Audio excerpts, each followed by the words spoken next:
Thank you, everybody, for joining our RV.NUG meetup today. We are very excited to have all of you here with us.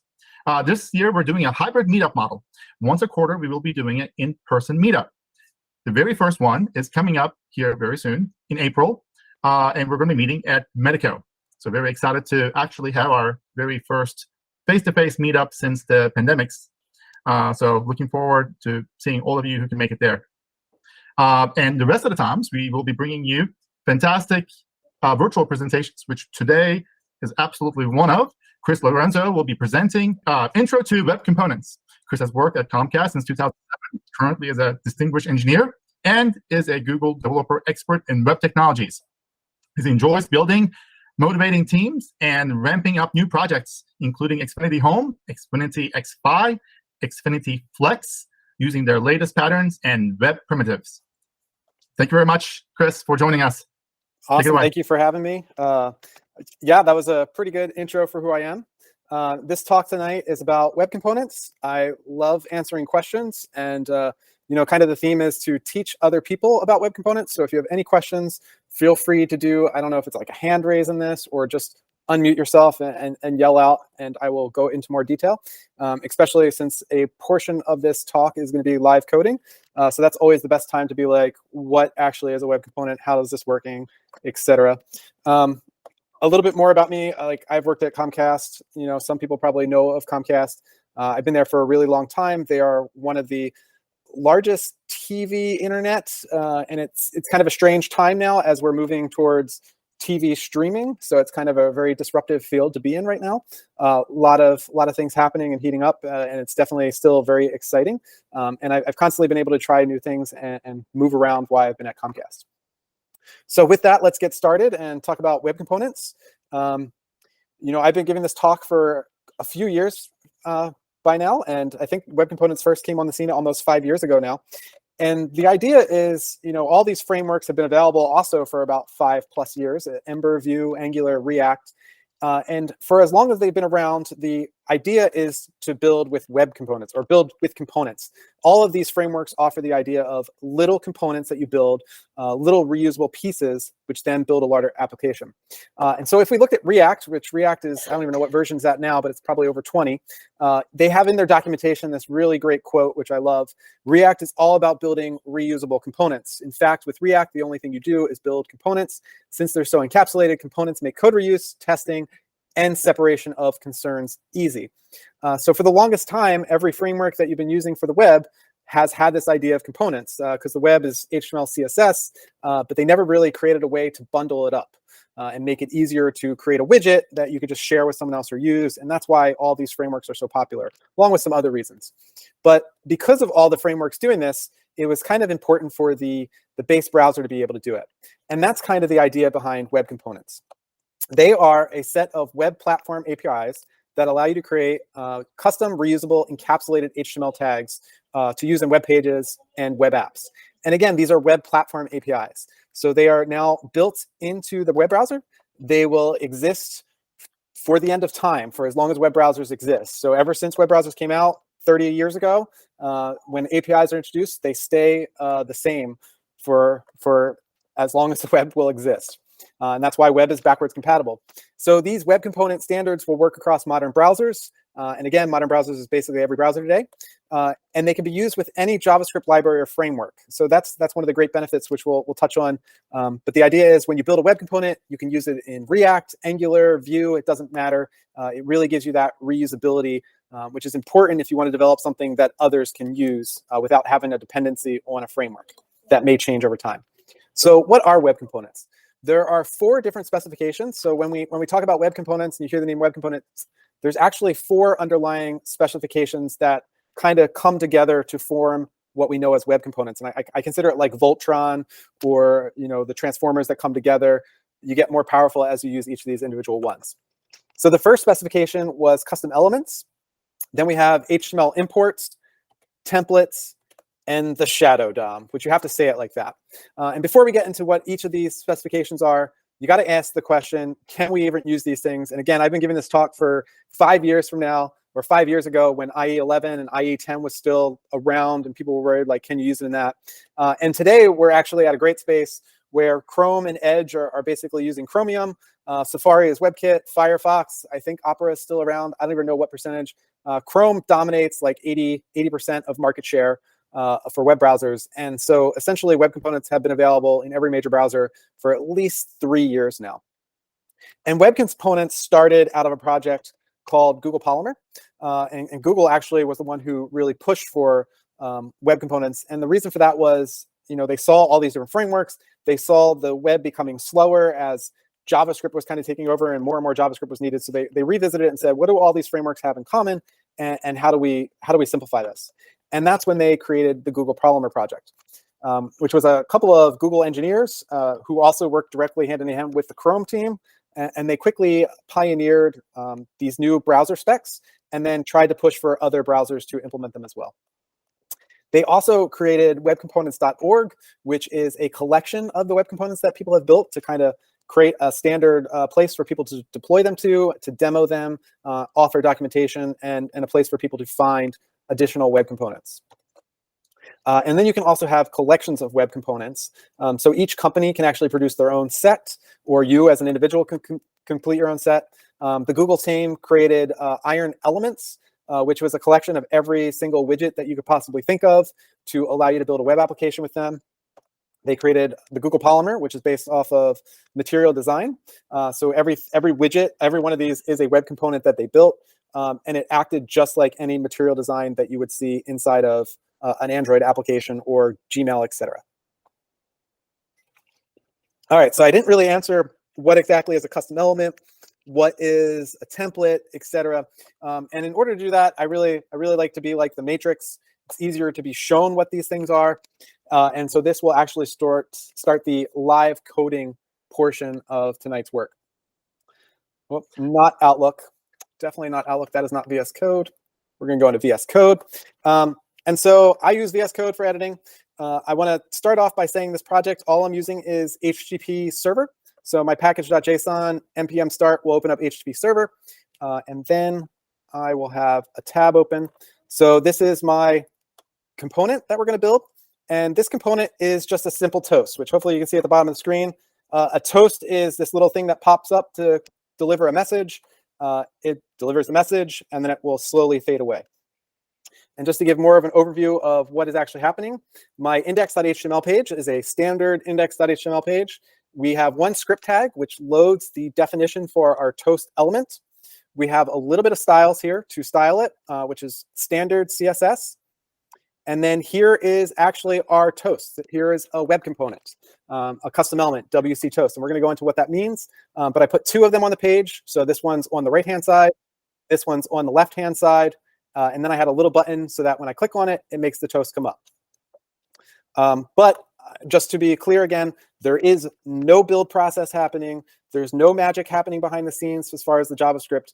Everything that I wrote is being loaded in the browser and being rendered in the browser. So there's no JSX template syntaxing. Everything that you see will just be happening right away.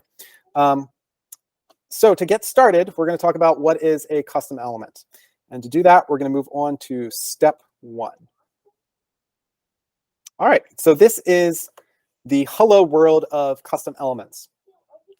And I like to reload my index page so we can see what this looks like.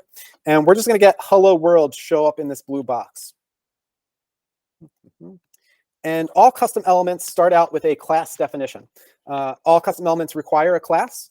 And you usually extend the HTML element, which is the base element in the browser. For all HTML elements, there's HTML button, HTML span, I think, HTML input. But you have to extend one of them. Fun fact, we are using custom elements v1. So originally there was a custom elements v0, which was the first specification that came out. And that did not use class definitions. And when all the browser vendors got together, they wanted to use class definitions. And the downside with it was IE10 and IE11 did not have class definitions built into the JavaScript engine. So it was very hard to make it backwards compatible for IE10 and IE11, which really kind of hurt custom elements adoption.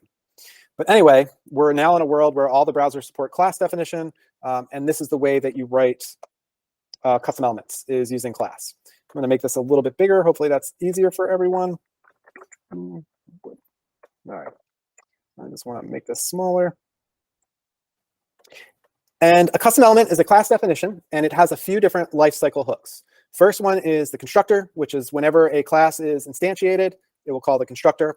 You get a connected callback, disconnected callback, an attribute change callback, and these are probably pretty straightforward. Connected callback is whenever the custom element is added to the DOM. Disconnected callback is whenever the element is removed from the DOM, and attribute change callback will be called whenever an attribute on the custom element is changed. So the last thing that you need to do is you need to tell the browser by saying window.customelements define, and anywhere you see a WC toast tag, associate it with this class definition. So now on our index.html, we have, again, this script being loaded. And here is our custom element, WC toast. One thing to note, custom elements require a hyphen in the name of it. So anywhere you see a custom element, there will be a dash in it. And that's to separate it out from standard HTML elements.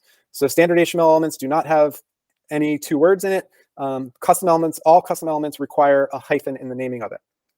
And normally when the browser sees a custom element, it treats it like a span tag. If it has no class definition, it's just an empty span tag, and it does absolutely nothing with it. So until the browser parses the JavaScript and adds it to the custom elements, it will be treated as a span tag, and then this is what polyfills it, or I forget, inflates it, whatever that, rehydrates or hydrates the element when the browser parses this.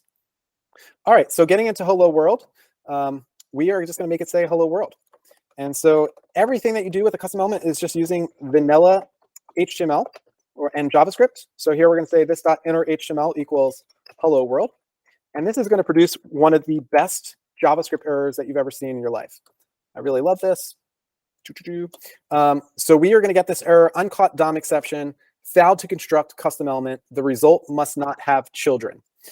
And the reason for this error is, the developers who created custom elements, they were very concerned about the power that they were giving developers. Giving the developers ability to create their own elements is a lot of power. And so they wanted to make sure that they wouldn't take over the world, they wouldn't become sentient and start having children and multiply, and then we would be doomed. So they prevented them from having children. So that's a joke. I can't hear any laughter, but hopefully people are laughing from that. That's not the whole joke. That is a good error message for sure. Yeah, this is a great error message. But the reason why your custom elements are not allowed to have children is because you can actually do document.createElement in JavaScript, and the web component will be instantiated in JavaScript, but it's not actually part of the DOM yet. So you can't manipulate the DOM because it hasn't been created in the DOM yet. So you have to wait until the connected callback in order for it to show up in the DOM. So what we have to do is we're just going to move this into the connected callback, and magically this will work. And that is a custom element, the hello world of custom elements. It's very straightforward, pretty simple, but this is very powerful, right? Because now you can kind of self-boot up components, and anybody who you want to use it, all they have to do is import a script tag and put the custom element as HTML declaratively in their markup, and magic happens. All right, so let's move on to step 2.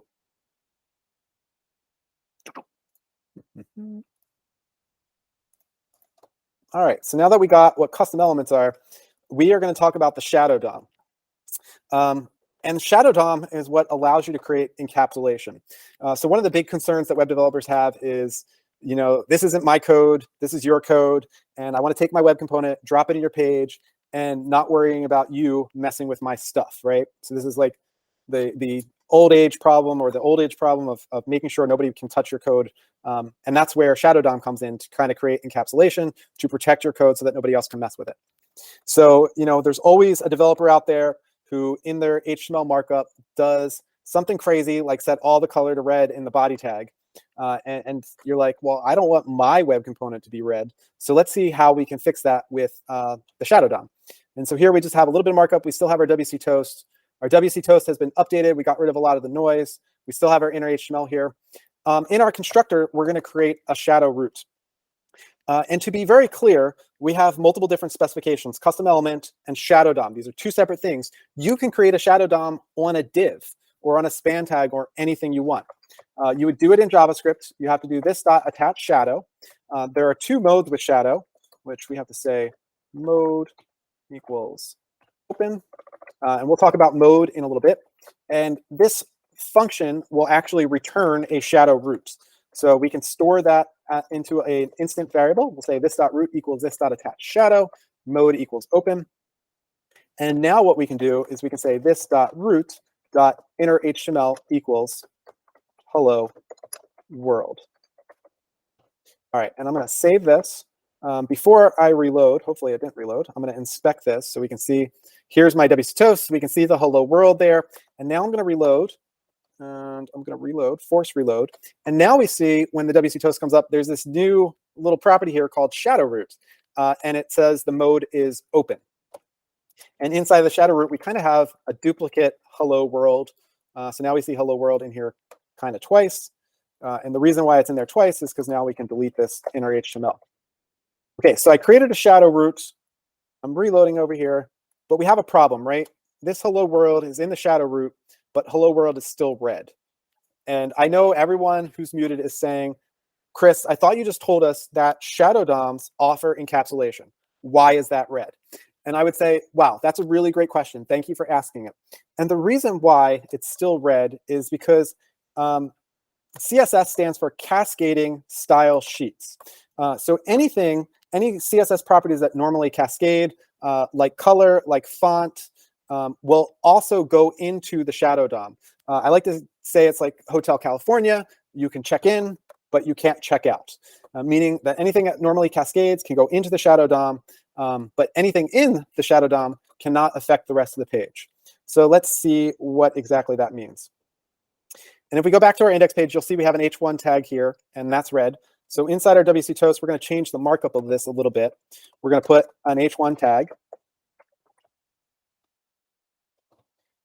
And we're going to create a style tag inside of our shadow DOM. Like, wow, that's weird. You can create style tags inside of shadow roots? Yes, you can. And we're just going to put an H1 in here. And I'm sorry for the folks who are red-green colorblind. I'm trying to think. Let's make it purple. There we go. Hopefully that works. Boom, boom, boom. Now we're going to reload. You're not purple. Did I spell something wrong? Maybe purple isn't one. I need a colon. No. Oh, that's right.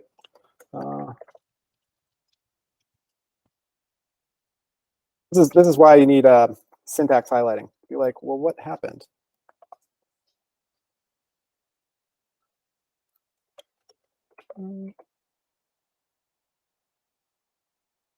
All right. Anybody know what I'm doing wrong here? I just did this a few minutes ago too.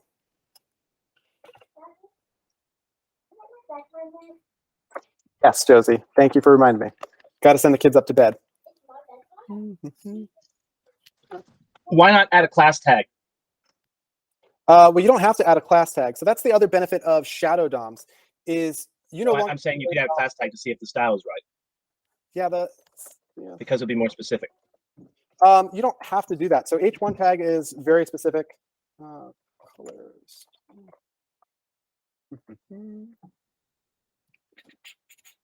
Oh yeah, no quotes. That's what I'm doing wrong.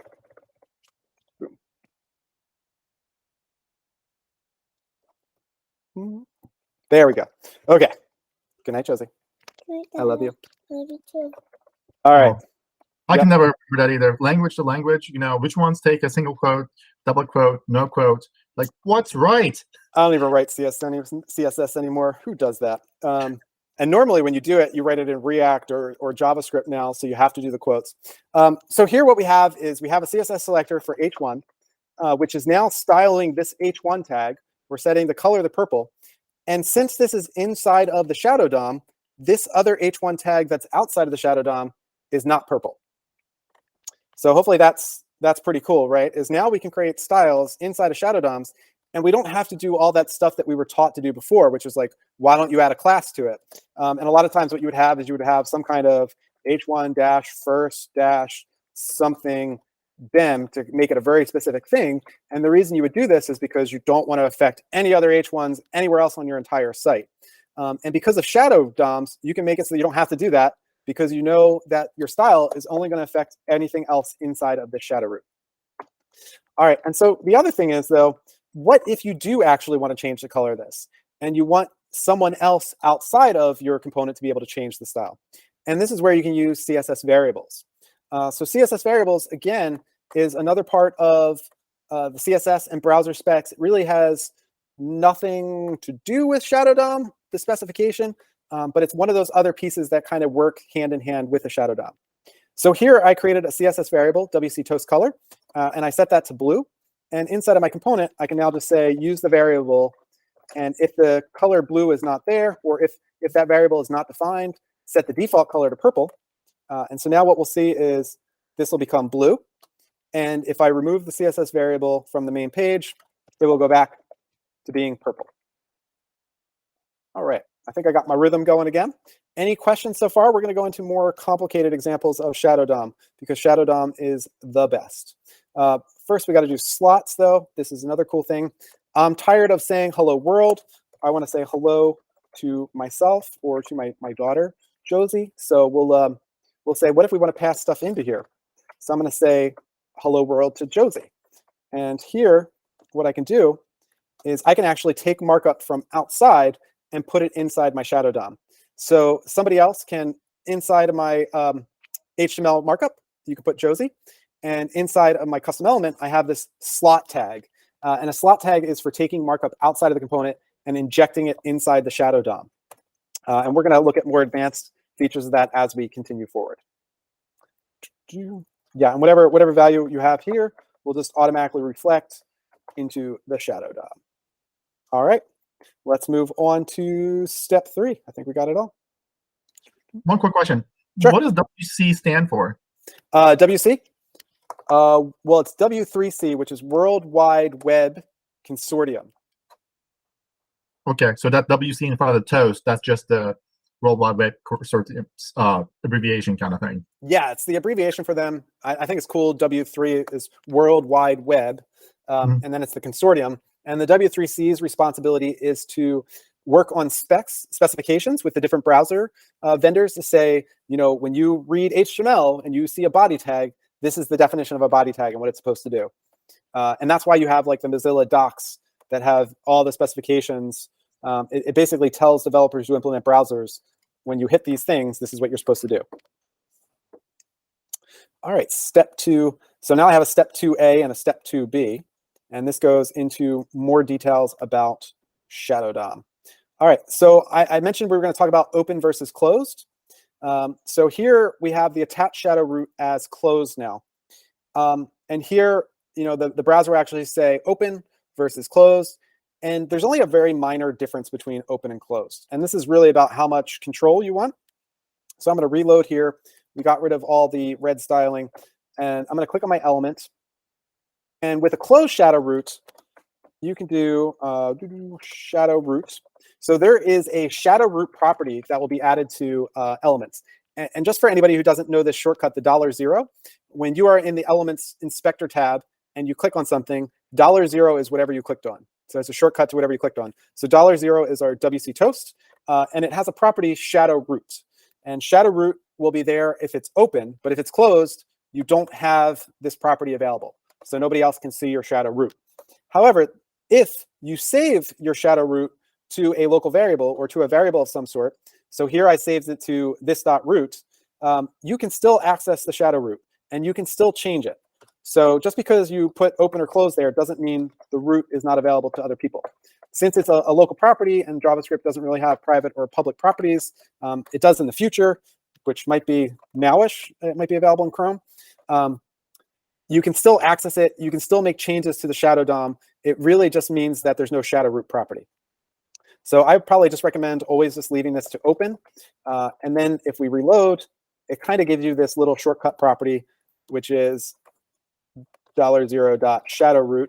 And now we'll see that that returns the document fragment. And yeah, just so that we're clear on that, whenever you create a Shadow DOM, what you're doing is creating another document fragment. So rather than just having one document fragment, which is your body tag and everything inside of there, you're now able to create multiple document fragments inside of a page. And this is similar to what like iframes were in the past. You could have multiple document fragments in the page, and this is just kind of a cleaner method of doing it. And again, if there's any questions, feel free to kind of, I would say, raise your hand, but I'm kind of looking at the different screens. So if anybody has a thumbs up or anything, you're welcome to do that. The other thing that shadow DOMs create is, again, it's about encapsulation. So here I added an ID onto my slotted element. I created a p tag with an ID of hello toast. And if we go back into our browser here, I'm going to do document.querySelector. And for those who know query selector, that's how you find anything on the page. If you're used to jQuery, you do dollar whatever the name of the element is. And so here I'm going to query selector for hello toast, and it's not going to return it because that hello toast is actually part of a shadow DOM root. So hello toast in the global scape doesn't exist. In order to access it, you actually have to go into the component. So we're going to do $0.root, and this is again a document fragment. So I have all the same methods that you normally would have globally. I have query selector, and I'm going to look for that same element, hello toast, and now it's returned. And this again gives you your own sandbox in which you can make changes to your components. You have full control via JavaScript, and you don't have to worry about when your component goes on another page, someone accidentally querying for all the paragraph tags or H1 tags and somehow messing with your web component.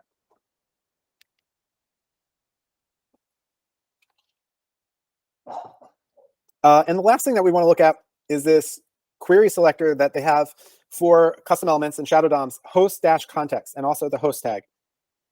Host tag is whatever you name your custom element. So in this case, it's WC toast, but it's basically whatever the parent container is or whatever the element container is, you have the ability to style it. And host context is very interesting. I think this is the only place that you can actually do this in CSS, which this is a parent tree lookup. So if any one of the parent components to where your element is put in has the class dark, it's going to apply different styles. And this is a very good way of doing theming. So in my index.html page, I actually have like a light and a dark theme for this. So if I put the dark class on the body tag, it's going to set the background to black. And it's also going to allow my custom element to change its styles. So now my custom element is actually applying different styles because of the host context styles being applied. So here you can see it's actually matching these styles because it's looking at a parent element, the body tag, and saying, oh, it matches, so I can apply this. And so host context is a great way to do theming for custom elements and shadow DOM. All right. Now we're going to talk more about slot elements because slot elements are very interesting and kind of important. And I changed around toast a little bit to be more of a badge component, just to make it a little easier to see this. So I'm Chris Lorenzo. I'm a distinguished engineer at Comcast. So here we have my name, we have my title, and we have the company that I work for. And so far, what we've seen with custom elements and shadow DOM is a slot element. So here, we still have just a single slot. But what you can do with slot is you can actually have name slots. So I'm going to call this name equals name. I'm going to say, oh, is it slot equals name? So I kept this open on the side to make sure that I actually did this right. Been a little while. Yeah. Daddy, Yes, my Josie? good slot. Upstairs, go to bed. Okay, so yeah, it's called slot. So we can add an attribute called slot equals title. And we can actually add a slot on here, which is slot equals company. And now inside of our custom element, rather than just having slot, we can say slot name equals name. And what's going to happen, let's see what happens, is now only my name appears. So what's happening is the slot is going to look for only the elements that actually have that attribute, the matching attribute of slot equals name. And the slot by itself is a catch-all. So anything that doesn't match name, it's going to go into that slot. So here we're going to reload. So slot without anything is a catch-all, but the thing is that every other element that we have in there actually has a slot in there. So you actually have to go in here and you have to give it name equals title. And we're going to end the slot. So now we're going to see the title and company come back up. The other thing to note is how slots work is it matches at the top level. So inside of my markup, I have my company is a child element of my title. And the reason I'm doing this is just to show styling. You cannot actually change the styling of this. Anything that is a top-level element added into the slot, you're actually able to change the styles to, but sub-children, you're not actually able to style. So here I have an H2 tag, and inside of my WC Toast, let me see if I can do this. This might make it a little easier. I have a slotted style, so this will actually look for anything with an H2 tag in my slot, and I can actually style it. So I'm changing the font size, and I'm changing the color to red. And you'll notice that that style is being applied. But I'm trying to style my company, and I'm saying block and turn it to green, but that's not actually working. It's still staying as white. And the reason for that, again, is slotted styles can only match top-level elements. So even if you try to do slotted.title.company, that will not work. What you have to do is you have to take the company and you have to make it a top-level element by cutting it out of there, moving it down there. And now all the styles and everything will work. Basically, the moral of the story is if you want to style it or you want to change it around, you have to make it a top-level element that you insert in. And we also have to make sure that we have a slot name equals company here. Otherwise, it won't show up because slot is a catch-all.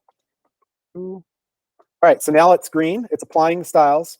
And the other cool thing to note is the order at which folks add the different slots. You can actually change it around in your implementation. So if I want company first, which is that, and then title, and then my name, all I have to do is move around the slot here, and that will actually show up correctly over here. So there's Comcast, then Distinguished Engineer, then Chris Lorenzo. And this gives you the flexibility, just like when you pass in function calls, you pass in an object and you destructure it.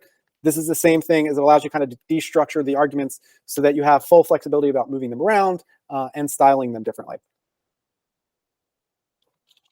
And let's make that catch-all actually do something real quick by throwing an H3 in there and saying, hello, everyone.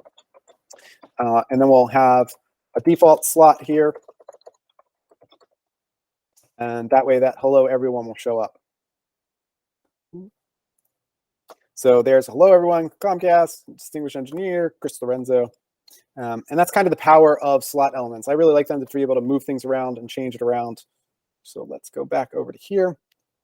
We showed off, here's how you actually style things that go into the slot, is you use this new specialty CSS pseudo selector : slotted, and then you give it a query to match whatever elements are coming in. So you can do normal CSS queries, whatever works there. And let's see, we got name slots, we got styling slotted elements. Hopefully no questions there, but that is a preview of Shadow DOM and all the different things that you can do with Shadow DOM. And Shadow DOM is the thing that offers you slots and name slots and encapsulation. And again, that's just one piece of web components. All right, I'm going to move on to step 3. Yes, I'm okay with discarding all of it. So now we're actually going to make the custom element do something. And in order to do that, I'm going to copy over some styles here. So here's all my new markup. And most of the opening and closing of the custom element is really just CSS doing it. So essentially, I'm going to have my custom element have an open class, which is just going to transform it to move it up from the bottom of the screen. And then it's going to have a close class, which is just going to transform it down off the screen and change the opacity to 0. And I added a little X button that we can click on. And now we're going to actually make it work. And the cool part about this is, this is just a class definition. So we get to write functions in here. And you don't have to write the function keyword anymore. So you can just do open. And in order for it to open, well, open method is, we want to say this dot class list. We just want to add an open class to our component. And we want to close method. I think we say class list equals open. That's it. Equals open. And then for close, we can do the same thing.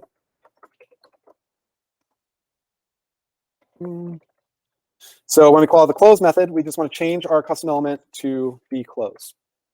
Let me go back here. We're going to reload this real quick. Okay. So we still have our WC Toast. It has all these new styles on it. I'm going to go in the console. I have my element. And if I wrote this correctly, there we go. So now I have my class. It has a method on there called open, which I just called. And all that did was add a class list in my WC Toast of open. So now you can see WC Toast has a class open, which changes the CSS styles to make the toast appear up from the bottom. And I can just manually go in here and change it to close, and you see that it faded away. But there's 2 ways of doing it. I have a method to do it, open, and I can call the method close. Not close, not close this, close, just close. That's the method. And I hit enter, and it magically works. Very, very straightforward. I think this is just some vanilla JavaScript. And anything that you could do to normal DOM elements applies to custom elements because it is just a DOM element. So everything that you do to change classes, add inner HTML, change markup works exactly the same with custom elements. All right, so we added an open and closed. Now we're going to add an event listener so that we can click the little X button to actually close. So I added this close little X that we can click on to actually close. And in order to do that, I'm going to do that in the constructor. And I'm going to say this dot root. So I got to go into the root first, query selector. And I want to get the close div. And then I want to do add event listener for a click event. And when the user clicks on it, I want to call this dot close. And hopefully, now everything that I've done still works, and I remember what I'm doing. Boop, boop, boop. All right. Cannot read properties of null. Add event listener is null. Query selector. Close. Live coding for the win. All right. So we'll make our toast open up. $0.open. And now this little X button, I can click on it, and it makes it go away. So again, all this is just vanilla JavaScript. I'm using the shadow DOM or accessing the shadow DOM to find the close button. I'm adding an event listener that when I click on it, it just calls close on here. All right, we're going to move on to step 4, which is the final step-ish for tonight. Well, at least the final step for everything that you need to know about web components and custom elements. So here we have all the styling there. We have the open and close. We have here was the solution from the previous one. And now what we're going to do is we're going to add a property that allows it to stay up for a certain duration and then automatically close. And in order to do that, we're going to use another lifecycle hook called attribute change callback.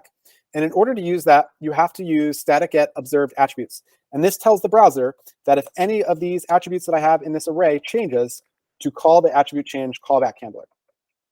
So I'm going to save that. And in my index.html, I have my WC Toast. I can now do a duration equals, and we can set that to, let's say, 3. And inside of here, I will get that. So the name of this will be duration. So if name equals duration, I can just set an instance variable. So let's say underscore duration equal to the new value that we get.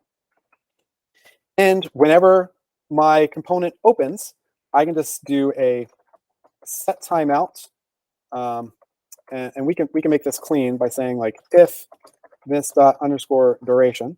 So hopefully it has a value.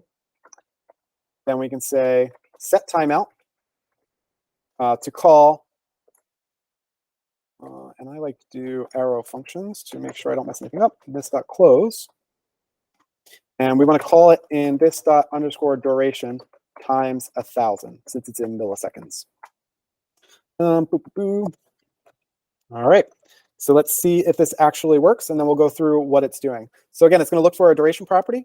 When the toast is open, if there is a duration on there, it's going to set a timeout to automatically call close, and we reload. I added a little fancy button so I don't have to do the $0.open.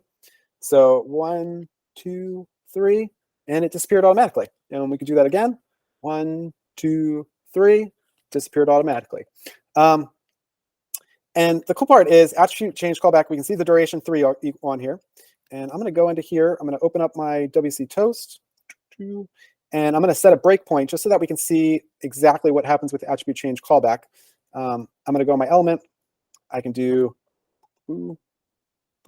console. Nope. Now I can see $0.0 set attribute duration, and I can change that value to, let's say, 5. And as soon as I do that, the browser is actually going to call attribute change callback, because that's what we told it to do. We said whenever duration change, that's what we're observing, call this function. It's going to pass in the name of the attribute that changed, which is, in this case, duration. It's going to pass in the old value, which is 3, and the new value, which is 5. And then all we're doing is saving that as a variable, and then using that new variable when the toast actually closes. So if I open this, there's no magic here. 1, 2, 3, 4, 5. Now it goes away in 5 seconds rather than 3 seconds. And so from this, you can actually create full web components with attributes that allow customization from other users, and to customize, what the web components actually do. And with that, normally I'd be very interactive and ask everybody, well, what do you think of web components? And there's one thing that actually is not magical in web components, and one of the real reasons why you'd want to use a library is there is no data binding in web components, in custom elements. And data binding means that when you change duration, you actually need some kind of function or some kind of call or handler for making duration actually update. So for instance, if you wanted to change someone's name and automatically reflect it, you get that for free with like React or Vue. We're used to data binding where you change a variable and a render method automatically gets called and something new happens. With custom elements, there is no data binding. So I highly recommend not writing vanilla web components and actually using a library. So this component actually is also written with lit element, which is kind of like the future of what Google Polymer kind of turned into, was lit. And lit element is a base component. So now we are changing our class definition so that WC Toast extends lit element. And I don't have time to go into all the different things for lit, but it gives you attributes that it will observe. Another thing is like the attribute change callback only gives you a string because all attributes are strings. So what lit actually offers is you can tell it a type to say, I don't want you to give me a string, I want you to give me a Boolean, or I want you to give me a number, or a complicated object as well. And this provides data binding. So here now I have a name property. So, and this is just a string. And inside of my component, I now can do data binding. So I have a local variable this.name, and we can actually change that component. So let's see if this loads. Boom. And yep. So I can open my toast, and I got Billy. I'm on the left. And the cool part here is I have that staying up all the time, but I can go into my element. The benefit of Zoom. So we're going to click on here, and now what I can do is I have data binding. So I can actually go $0.name, and I can see the value of it, Billy, and I can change it to John. And as soon as I do that, the render will be called automatically, and the UI is updated. And that's the benefit of using a library like lit element, because it does that data binding, and it gives you all kinds of shortcuts, so you don't have to do document.add event listener. And other kind of reflecting. So my open method now is just change the variable is open. And what that's doing is it's just going through here. It's automatically reflecting the attribute onto the element and changing the styling based on that. How did you include lit in your application? Would you just pull in a import? Yeah, the cool part is, again, this is just running over an HTTP server, which is just hosting my index.html. You can actually do import statements directly in Chrome.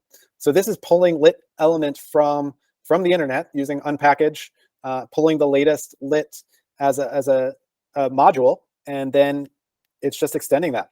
So the browser is actually loading it without compiling it or anything. And you can see in my network tab, it's actually just downloading a whole bunch of libraries for lit. So here's all the pieces that is lit, reactive element, CSS tags, etc. The other thing is like lit element, I think even all the little pieces is probably only a few kilobytes compressed. So it's actually really small as well, which makes it good to building small components, especially if you build like a whole library of web components to share with other people. Feel free to keep asking questions, but this is lit element. This is a custom element. You still do most of the stuff the same. But this is what lit offers you. So with that, I'm going to go back into presentation and kind of close things up a little bit. with some takeaways. So hopefully everyone's still awake and paying attention. I know my Josie, this is when she was a baby, is asleep now.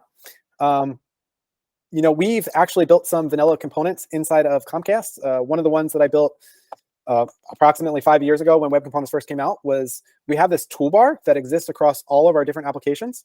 And at Comcast, we build everything in Angular, React. We might have some Vue. We did vanilla web components. We have Ruby on Rails. Like, they're all different technologies. And we had a requirement that we want a header and footer that is identical across all these different properties. And it used to be a big pain in the butt to actually do that. I don't even want to go into the details of how big of a pain in the butt, but it used to be like an iframe that got injected in. We used to do like a Ruby on Rails process to kind of create the HTML markup and then inject it into the page. And I spent the time while I was on vacation to actually rewrite it as a web component, which took a long time. But that same web component is available on all of our different properties. And it's so easy to actually load up on our site that all of our third parties just include a script tag, which can be loaded asynchronous. And then they just put the custom element XC header on there, and there's all kinds of attributes to change its look and feel, and it has business logic in there to authenticate the user, update how many emails are unread, etc. So it can do its own API calls, etc. And you can have in one script tag, you can have multiple custom element definitions. So XC footer is also in there as well, which is the base footer down the bottom. And this is open source, so I actually open source this just so that other people can see like a really, really, really complicated custom element. And this is pure vanilla. Did not use lit element at the time. There are lots of vanilla web components now that folks can look at. Component Kitchen was one of the first from Elix. So they spent a lot of time writing vanilla web components to kind of show how to actually do different things that people use all the time, like a carousel. And the other value of using these web components or other people's web components is they also include accessibility out of the box. So you don't have to worry about, did you get all the ARIA tags right? Are you worried about the last one and the first one and which one has focus and are they disabled, etc. All that's kind of handled already by somebody else. And as I mentioned before, like the benefit of web components is they work with all the different frameworks, which is really valuable if you're in a large organization or a large company where you are writing with every single framework and you're like, man, I wish we could share this with that other company or the other team. You can actually spend the time to create a custom element, a vanilla one. And Angular actually has Angular element built in where you can create web components. You can export your components from Angular as web components and import them into React or Vue or any other framework that you're using on the web, or no framework. And the reason for that is because custom elements and web components exist on top of the web platform. So it's the web browser which has these APIs built in, so you don't have to load anything, and they just work out of the box. If you want to find out more about it, there's an old talk called Custom Elements Everywhere by Rob Dotson, where he spent a lot of the time getting all these components working in the different frameworks. And there's a lot of different frameworks that actually are good for building web components. I highly recommend that you just probably use Lit, is one of the most popular ones. And again, if you're already using Angular, they have the Ivy renderer, which has been out since like Angular 9. And that allows you just export your components as web components and very little overhead.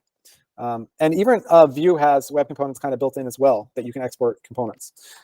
I would say the biggest challenge with components and web development or development in general is sharing with other people. A lot of engineers or developers like to play keep away, and they like, I built this and I don't want to share it with others. Or what you'll have is other developers will be like, well, I didn't build it myself, so I don't want to use it, which is kind of odd. Like, they won't use anything from somebody else that they know inside of the company, but they'll npm install all kinds of different packages from people they don't know.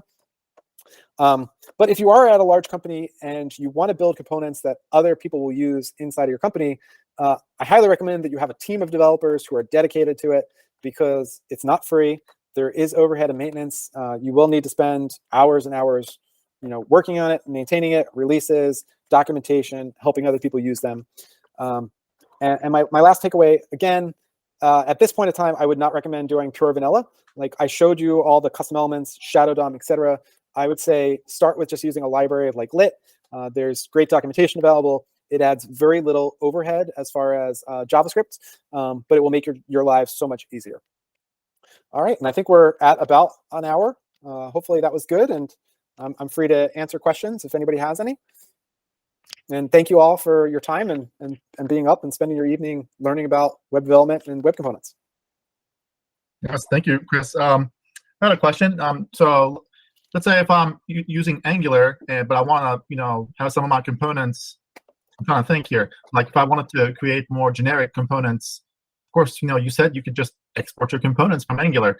Would I write components with lit and then use them in my Angular so that it could be more easily shared? Or is it just as easy to export it from Angular and then you use them as regular web components?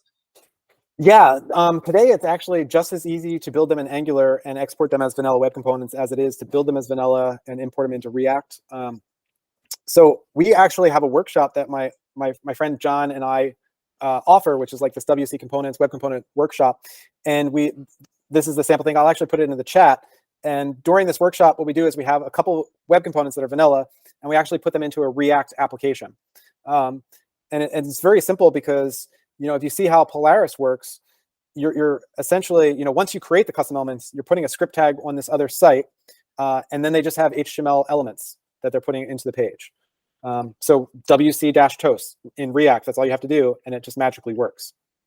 And I think your original question was like, yes, you can do it in Angular. If you already have a team that's using Angular and you have another team that's in something else, like you can definitely export from Angular into vanilla web components and just have that work inside of React. But you can't do React into Angular because React doesn't really support web components as far as exporting as web components. Hopefully, that was. Sean, you got. Yes, Yeah. Thank you, Chris. I see, Sean, you got your hand raised. Yes, thank you. So with web components, are web components basically a child node of the window, or are you able to use web components with web workers or shared web workers? Yeah. So web components are basically a function of the window object, right? So they're really separate from web workers. Web workers are like shared workers, are different threads in the web browser, and those threads are not made to have access to the DOM at all. With the DOM being the document object model, being the body tag, and all the elements inside of there. So web components are basically all UI related, so they don't work inside of threads per se. But that being said, it's all vanilla JavaScript. So inside of your web component, you can still talk to a shared web worker. Like you have all the JavaScript that you want in there, and you could have your. So I'll be very clear. So the Polaris is actually a web component that goes into the DOM, and then it actually makes AJAX calls to get API information, and it does that not necessarily through a worker, but it creates an iframe, which then makes the call, and it kind of communicates through that iframe, so that it can communicate cross-domain. So in the same way, you could do web workers inside of a custom element. Okay, that gives me something to think about. Thank you. Yeah.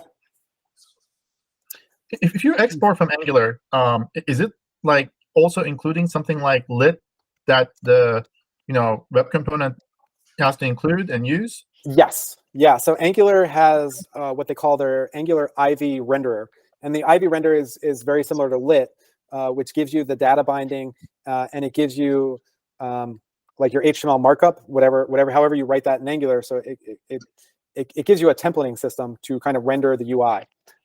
And the benefit of it is, normal Angular, when you think of Angular, it's this huge framework which is made for building entire applications, and it has a router in it, it has controllers, and it has all these different things. And they broke it up so that the renderer is basically, I can create a web component and I don't have to worry about the whole application setup structure, and it's very small. So I think Angular IV is supposed to only be a couple kilobytes in size, and it's made for then exporting components. Because the biggest thing that you don't want is you don't want to be like, let me have a React site and then I'm loading up all of Angular in order to display one web component. Yeah, exactly. That's what I was kind of thinking. I've seen that before. Don't do that. It's not what I'm telling you to do, okay? But I think that's a good point, right? Which is like, if I have my toast and I don't do it with lit, it's whatever the JavaScript size is, which might be a kilobyte in size or less. And as soon as I use lit, like right now I'm loading it through the web, so I don't know exactly how large it is. But if I were to compile this down, I mean, it might be like 6 or 7 kilobytes, just because it's including all of the the library for lit, and it might skip some packages that aren't necessary, but there's definitely overhead of using a library.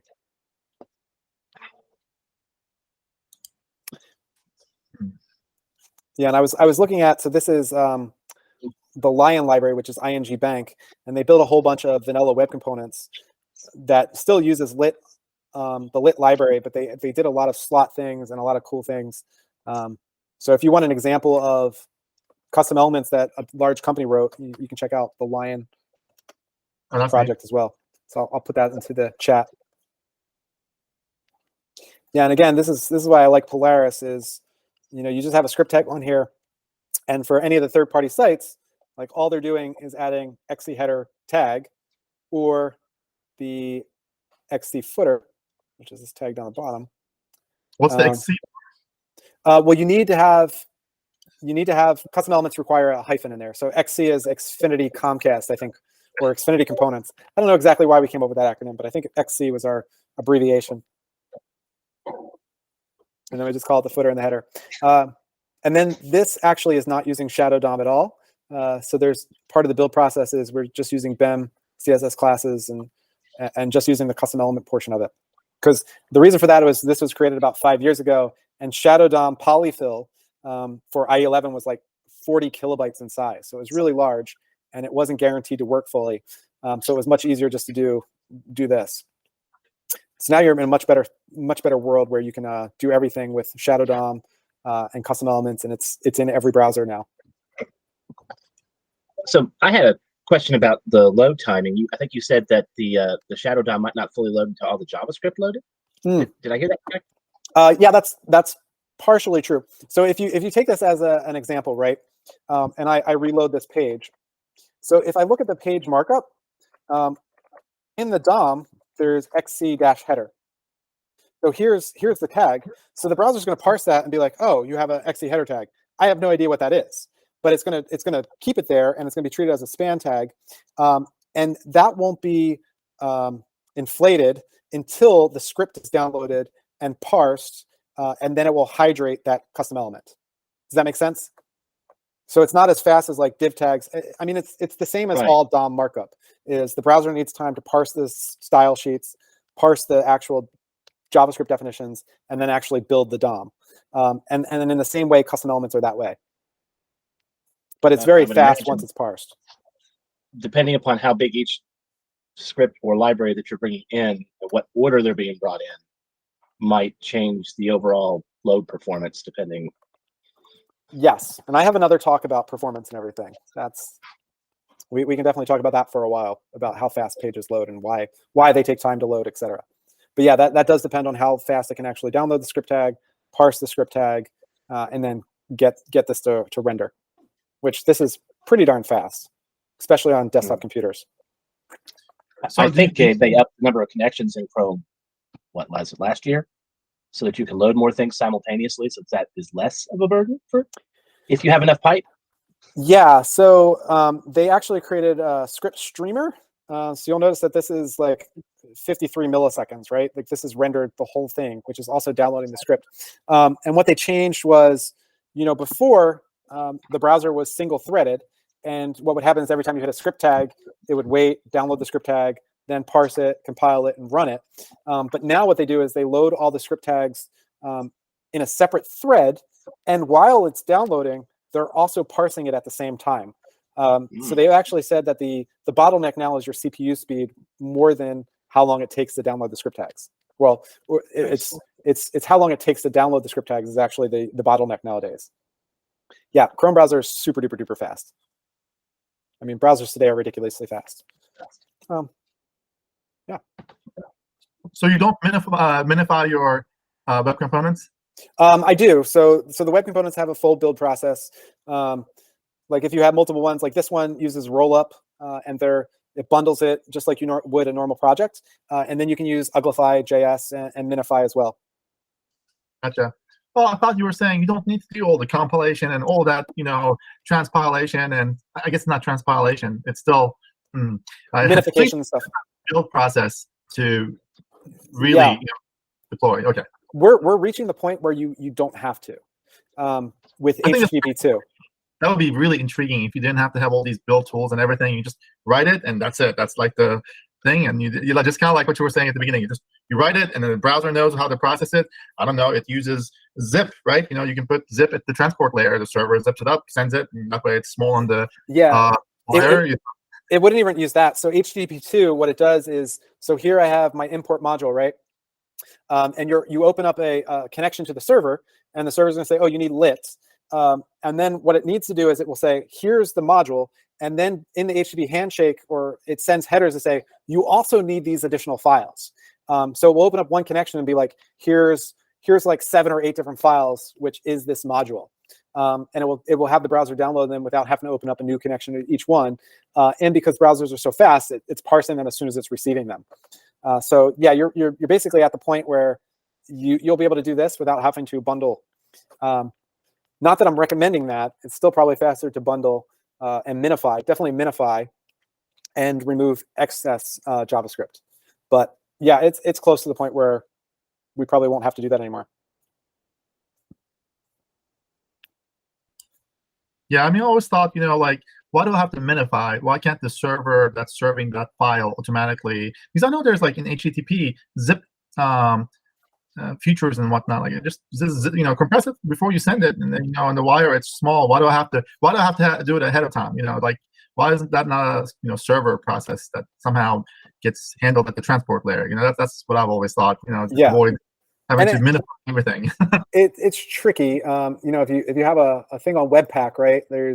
And you're building large applications. Like, I could have 100 different components, and you really want to spend the time to be like, here's 3 different bundles, and that way the user doesn't have to figure out, okay, which 100, or the server doesn't have to do it for every different user. But again, it's at the point where you have that import statement. The browser will connect and it will say, oh, you need the application, which then has another 10 different import statements, and it just automatically sends them down. And you're essentially doing the same thing. Yeah, handling at the transport layer rather than having a separate build process. Yep. Yeah, that's like, I think that's like the dream for me anyway. It is. It's coming. You used to be able to do that. I used to, back in the 90s, I used to write JavaScript applications, and I didn't have no build. Yeah, there was no build. It was just one script tag. And yeah, CGI, it was one file with 1,000 lines in it, and you'd be like, "Oh, you'd say it was pretty." Is it not working? Reload, of course. Yeah. All right. Well, thank you so much, Chris. Really, really enjoyed having you here. And web components have, it's very intriguing, and I think they've come far. And it's ready to use. And definitely been ready. Very, very cool. I definitely need to export some and play around with lit and see the differences there, and it's pretty impressive. Well, thank you again. Come check us out next month, guys. Thursday, March 2nd, where we will have Nick Daniels show off Remix, Embrace the Web.